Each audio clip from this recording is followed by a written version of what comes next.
छत्रपती शिवाजी महाराजांच्या सैन्यामध्ये मुस्लिम नव्हते असं वक्तव्य नितेश राणे यांनी केलं। तर इतिहास वाचला तर लक्षात येईल शिवरायांसोबत मुस्लिम होते असं अजित पवार म्हणाले। हिंदू धर्माला नष्ट करण्याचे शपथ ज्या औरंग्याने घेतलेली त्या औरंग्याला थांबवण्याचं आणि आव्हान देण्याचं काम कोणी केलं असेल तर ते छत्रपती शिवाजी महाराज आणि छत्रपती आमच्या संभाजी महाराजांनीच केलेला।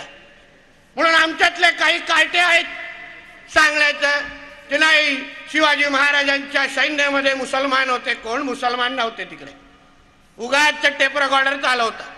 स्वराज्याची लढाई ही इस्लामच्या विरोधातच होती, हिंदू विरुद्ध मुसलमान होती आणि त्या लढाईमध्ये आमच्या राजांनी हिंदू धर्माला इस्लामच्या समोर झुकायला दिलं नाही। हाच आमच्या सगळ्यांचा ज्वलंत इतिहास आहे।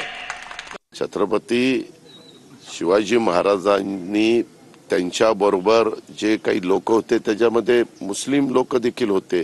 दारुगोळा कोण सांभाळत होता त्यांचा कितीतरी उदाहरणं आपल्याला देता येतील आणि त्याच्यामुळं त्यांनी का असं वक्तव्य केलं, त्यांच्या वक्ता काय हेतू होता ते मला माहिती नाही। परंतु दोन्ही बाजूच्या सन्माननीय सदस्यांनी कुठल्याही वक्तव्यामुळे कायदा सुव्यवस्था अडचणीत येणार नाही याबद्दलची काळजी घेतली पाहिजे।